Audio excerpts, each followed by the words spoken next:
कहानी का नाम है खुशी के आंसू। आनंद आजकल छाया के बदले व्यवहार से बहुत परेशान था। छाया आजकल उससे दूरी बना रही थी, जो आनंद के लिए असह्य हो रहा था। दोनों की प्रगाढ़ता के बारे में स्कूल के सभी लोगों को मालूम था।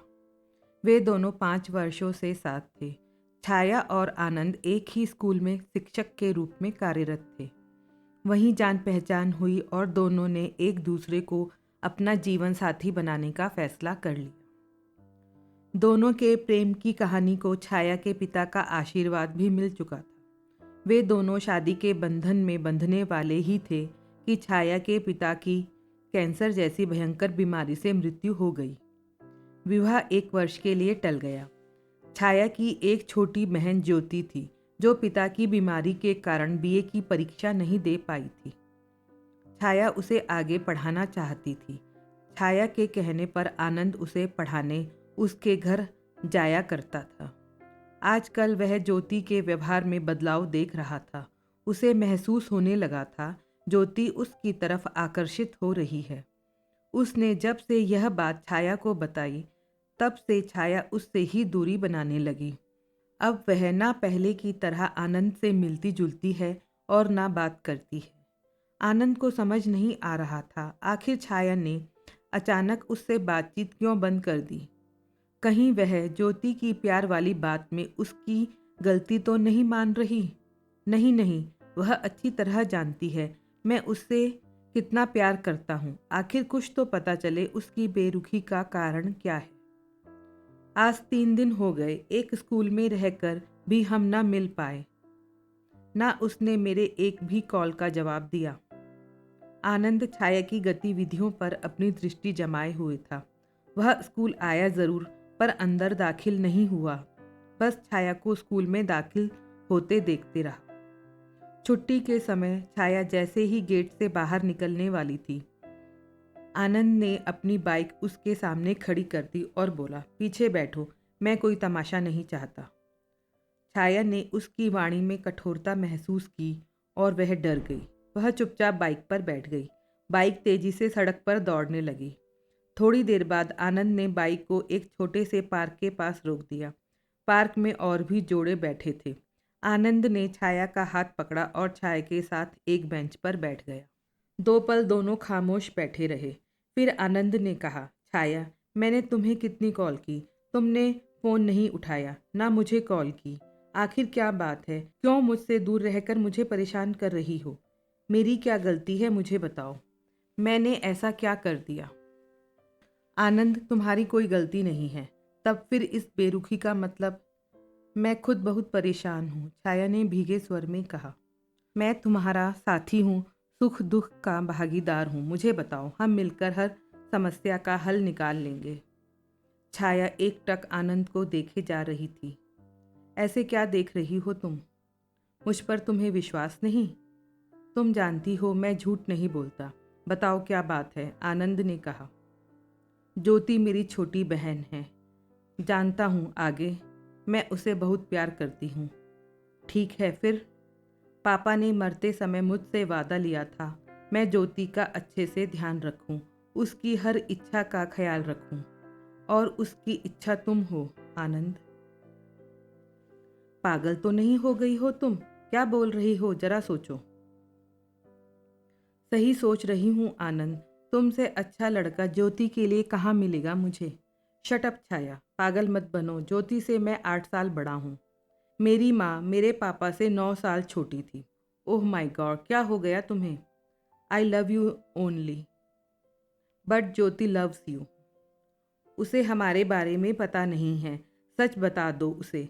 तुम्हारे पापा का आशीर्वाद भी मिल चुका है हमें। हम तो शादी करने वाले थे। जब वह सब कुछ सच जानेगी, तब वह सब कुछ समझ जाएगी। वह दिन भर बस तुम्हारी बातें किया करती है। तुमने जो पढ़ाते समय उसे उदाहरण दिए हैं, उसे उसने जीवन के सूत्र बना लिए हैं। वह बच्ची है आनंद। सच जानकर उसका दिल टूट जाएगा। वह बिखर जाएगी। वह तुम्हें बहुत चाहने लगी है आनंद। इसका मतलब यह है ज्योति तुमको चाहती है और मैं ज्योति को तुम्हें सौंपना चाहती हूँ। नहीं छाया, नहीं। मैं जीते जी मर जाऊंगा। तुम इतनी कठोर कैसे हो सकती हो? क्या तुम्हारा प्यार झूठा था, नकली था? तुम ऐसा सोच भी कैसे सकती हो? आनंद बिफर गया। तुमने अभी अभी हर समस्या का हल निकालने की बात कही थी और अब मुकरने लगे। छाया ने बिल्कुल शांत स्वर में कहा। मतलब तुम मेरे बिना रह लोगी? आनंद ने फिर व्यंग करते हुए कहा। यह मेरे सवाल का जवाब नहीं है। छाया ने फिर अपनी बात रखनी चाहिए। तुम मुझसे प्यार नहीं करती ना? आनंद बात से हटना चाह रहा था। यही समझ लो, ज्योति तो करती है ना। मैं पागल हो जाऊंगा छाया, मुझ पर रहम करो। तुम ज्योति को अपना लो, बस मेरी इतनी बात मान लो आनंद। अगर कभी भी मुझे प्यार किया होगा, उसी का वास्ता देती हूँ मैं तुम्हें। मैं माँ को क्या कहूँगा? आनंद ने आखिरी दाव फेंका। कुछ भी कह देना, बदल गई छाया, बिगड़ गई छाया, जो चाहे सो कह देना। तुम बहुत स्वार्थी हो गई हो छाया। तुम मुझसे प्यार नहीं करती, तुम्हें बस अपनी बहन से प्यार है। तुमने मुझे जीते जी मार दिया। आज का दिन मैं कभी भी भूल नहीं पाऊंगा। चलो मुझे छोड़ दो। मैं क्या छोड़ूंगा तुम्हें, तुमने मुझे छोड़ दिया। आनंद ने अपनी बाइक स्टार्ट की। छाया चुपचाप पीछे बैठ गई। आनंद उसे घर से कुछ दूरी पर छोड़ छाया को बिना देखे तेजी से निकल गया। छाया रात भर सो न सकी। वह सारी रात बेचैन रही। उसका स्कूल जाने का मन नहीं था, पर आज जाना जरूरी था, इसीलिए उसे जाना पड़ा। वह सीधे क्लासरूम में चली गई। क्लास लेने के बाद वह लाइब्रेरी में जाकर बैठ गई। आज उसमें आनंद का सामना करने की हिम्मत नहीं हो रही थी। उसने पर्स से एक किताब निकाली और पढ़ने की बेकार कोशिश करने लगी। पढ़ने में बिल्कुल मन नहीं लग रहा था, पर समय काटना था, क्योंकि अभी आनंद स्टाफ रूम में होगा। घंटी लगने के बाद वह उठी और क्लास लेने चली गई। उस दिन छाया दिन भर आनंद के सामने आने से बचती रही। अब छाया ने सोच लिया, बस पापा के साल होने में मात्र 3 महीने हैं। उसे अब ज्योति के विवाह की तैयारी शुरू कर देनी चाहिए। उसे आनंद पर विश्वास था, वह उसे कभी धोखा नहीं देगा। अब उसे ज्योति को आनंद से विवाह की बात बता देनी चाहिए।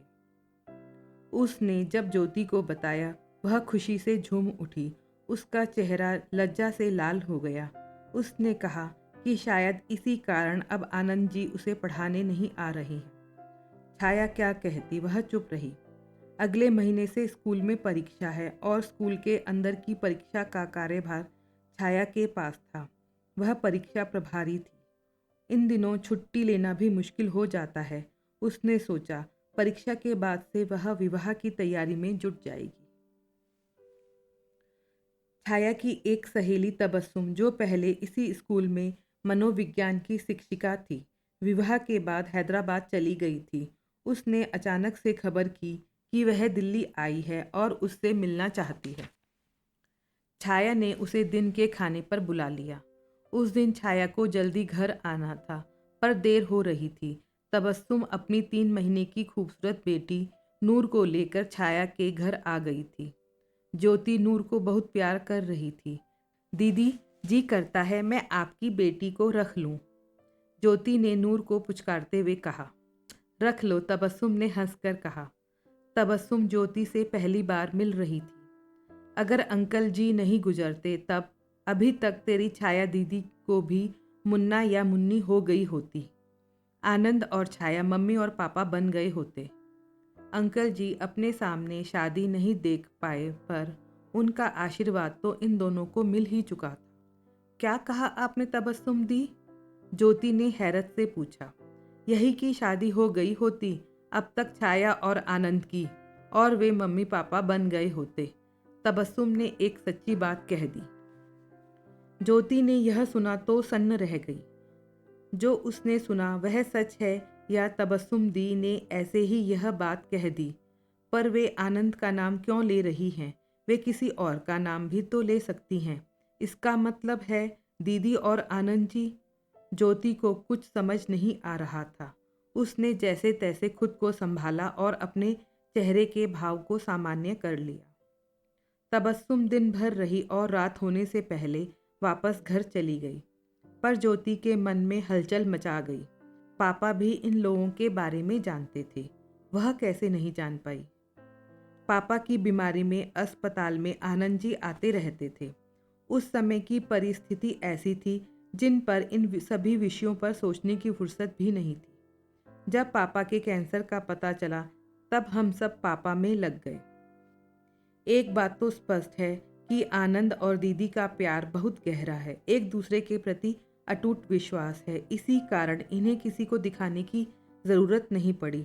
उसी प्यार में दीदी ने आनंद जी को मुझसे विवाह करने के लिए मना भी लिया। दीदी ने ऐसा क्यों किया? काश एक बार मुझे सब सच बता दिया होता। यह तो अच्छा हुआ कि तबस्सुम दी ने मुझे सच से अवगत करा दिया, वरना।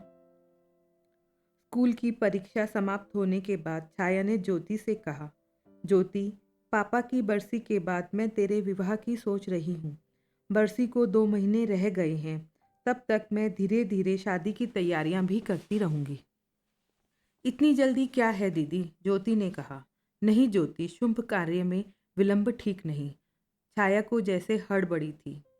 हाँ तो ठीक है, अगले सप्ताह 27 तारीख को तुम्हारा जन्मदिन है, उस दिन कुछ कार्यक्रम कर लो, ज्योति ने कहा। धत, मेरे जन्मदिन के समय ठीक नहीं है, किसी और दिन रख लूंगी। छाया ने मना कर दिया। दीदी मुझे कुछ कहना है, ज्योति ने आग्रह किया। हाँ बोलो। छाया ज्योति को देखने लगी। दीदी, इस बार मैं तुम्हारा जन्मदिन अपनी पसंद से सेलिब्रेट करना चाहती हूँ, ज्योति ने बहुत लाड से कहा। अरे मेरा जन्मदिन क्या मनाना, छाया ने टालना चाहा। मैंने कहा ना, इस बार मैं तुम्हारा जन्मदिन सेलिब्रेट करूंगी, फिर तो मैं ससुराल चली जाऊंगी। तुम तो मेरी हर इच्छा पूरी करती हो, इतनी सी बात नहीं मानोगी? ज्योति छाया से मनुहार करने लगी। अच्छा बाबा, तुम सेलिब्रेट करना, पर भीड़ भाड़ नहीं, समझी? छाया ने अपनी बात रख दी। ठीक है, मैं समझ गई। ज्योति खुश हो गई। छाया स्कूल में आनंद से बस काम भर की बात किया करती थी। वह कोशिश करती कि आनंद से उसका सामना कम हो। उसने आनंद को छोड़ने का फैसला तो कर लिया, पर जैसे जैसे दिन बीत रहे थे उसका मन बोझिल होता जा रहा था। अपने जन्मदिन के दिन उसका मन खिन्न हो उठा, क्योंकि हर जन्मदिन पर सबसे पहले आनंद का ही फोन आता था। इस रास्ते को तो वह स्वयं ही बंद कर आई थी। छाया का मन बेचैन था, इंतजार करता रहा, आनंद का फोन नहीं आया। छाया ने ज्योति से काम का बहाना बनाया और आनंद से मिलने के लिए स्कूल चली आई। स्कूल आकर पता चला आनंद ने 2 दिनों की छुट्टी ले रखी है। थोड़ी देर स्कूल में रुकने के बाद वह घर आ गई। ज्योति उसकी बेचैनी समझ रही थी, पर वह चुप थी। ज्योति ने पूरे घर को छाया के पसंद के फूलों से सजाया था। उसने सारा खाना अपने हाथों से बनाया, यहाँ तक कि केक भी उसने बड़े प्यार से बनाया। छाया ने कहा था, इतनी मेहनत करने की क्या ज़रूरत है, केक मंगा लेते हैं, पर वह तैयार नहीं हुई। ज्योति ने छाया को माँ की साड़ी देकर कहा, दीदी शाम को यही पहनना। माँ की साड़ी क्यों? छाया ने अचरज से पूछा। पहन लो ना, बस ऐसे ही, आज तो मेरी हर बात माननी है, याद है ना? ज्योति ने ऑर्डर से कहा। अच्छा हाँ, छाया ने कहा। छाया का मन हो रहा था वह ज्योति से पूछे कि आनंद को बुलाया या नहीं, पर उसकी हिम्मत नहीं हुई। तुम क्या पहन रही हो? छाया ने प्यार से पूछा। आज तुमने जो पीला सूट दिया था ना, वही वाला पहनूंगी, ठीक है? ज्योति खुशी से बोली। शाम को दोनों बहनें तैयार हो रही थी, तभी बाई ने बताया कि आनंद बाबू आए हैं। छाया का दिल जोर से धड़कने लगा, उसे लगा वह गिर जाएगी। उसने अपने आप को संभाला। आ गए आप? मैंने आपको और पहले आने को कहा था, आप इतनी देर के बाद क्यों आए? ज्योति का आनंद से बेतकल्लुफ होकर बोलना आनंद और छाया दोनों ने गौर किया। वह कुछ काम था, इसीलिए देर हो गई। हैप्पी बर्थडे छाया। आनंद ने रजनीगंधा का एक खूबसूरत सा बुके देते हुए छाया से सकुचाते हुए कहा। छाया ने थैंक्स कह बुके को झट से अपने कलेजे से लगा लिया और अंदर कमरे में जाने लगी। दीदी कहाँ जा रही हो, केक नहीं काटोगी? ज्योति ने छाया का हाथ पकड़ा और उसे खींचती हुई आनंद के पास लाकर सोफे पर बिठा दिया और बोली, मैं केक लेकर आ रही हूँ। छाया को बड़ी बेचैनी हो रही थी। आनंद से मिलना भी चाह रही थी। जब आनंद सामने आया तब घबराहट सी होने लगी। तभी ज्योति केक ले आई। Happy birthday to you dear दीदी, happy birthday to you. Jyoti का उत्साह देखते बन रहा था। दोनों बहनों ने एक दूसरे को केक खिलाया, फिर आनंद को केक दिया। केक तो बहुत अच्छा है, आनंद ने कहा। ज्योति ने बनाया है, छाया ने बड़े गर्व से कहा। आज का सारा इंतजाम मेरी ज्योति ने किया है। ओह, और गिफ्ट क्या दिया? नहीं दिया है, अभी दूंगी, ज्योति ने तपाक से कहा। फिर ज्योति ने आनंद के दिए हुए रजनीगंधा के बुके से एक फूल की डंडी निकालकर छाया को देते हुए कहा, तुम्हारी चीज तुम्हें ही सौंपती हूँ दीदी। क्या बोल रही हो? छाया हड़बड़ा गई। सही बोल रही हूँ दीदी, तुम्हारी चीज मैं वापस लौटा रही हूँ, ज्योति ने आनंद की ओर अपना हाथ दिखाते हुए कहा। मुझे पता चल चुका है दीदी आप दोनों के बारे में। आप दोनों की तो शादी होने वाली थी, पर पापा के असमय मौत से टल गई। सब जानते हुए आपने कैसे मेरी शादी आनंद जी से तय कर दी। मैं नहीं जानती आपने आनंद जी को किस तरह से मुझसे शादी करने के लिए मजबूर किया होगा, लेकिन यह सब करते आपने एक बार भी नहीं सोचा कि जिस दिन मुझे इस सच का पता चलेगा उस दिन मुझ पर क्या बीतेगी। यह सच जानकर मैं तो आत्महत्या ही कर लेती दीदी। ज्योति, ऐसा मत बोल, छाया ने उसकी बात काटते हुए तड़प कर उसके मुंह पर अपना हाथ रख दिया। मैंने बस तेरी खुशी चाही और कुछ नहीं। ऐसी खुशी किस काम की दीदी जिसमें बाद में पछताना पड़े? आपको क्या लगा अगर आप सच बता देती तब मैं आपसे नफरत करने लगती, आपसे दूर हो जाती? नहीं दीदी, मैं आपसे कभी नफरत कर ही नहीं सकती दीदी, लेकिन आपने मुझे अपनी ही नज़रों में गिरा दिया। यह सब बोलकर ज्योति हाँफने लगी। बस कर ज्योति, बस कर। मैंने इतनी गहरी बात कभी सोची ही नहीं। मैं बहुत बड़ी गलती करने जा रही थी, मुझे माफ़ कर दे। कभी कभी बड़ों से भी नादानियाँ हो जाती हैं, बस एक बार मुझे माफ़ कर दे मेरी बहन। एक शर्त पर, ज्योति ने कहा। मैं तेरी हर शर्त मानने को तैयार हूँ, तू बोल कर तो देख, छाया ने कहा। आप अभी यह केक मेरे होने वाले आनंद जीजा जी को खिलाइए, ज्योति ने आनंद की ओर इशारा करते हुए कहा। ओके। छाया ने केक का टुकड़ा आनंद के मुंह में डाला। उसकी आंखें, उसका तन मन, उसका रोम रोम उससे क्षमा याचना कर रहा था। तीनों की आंखें भरी थी, पर ये आंसू खुशी के थे।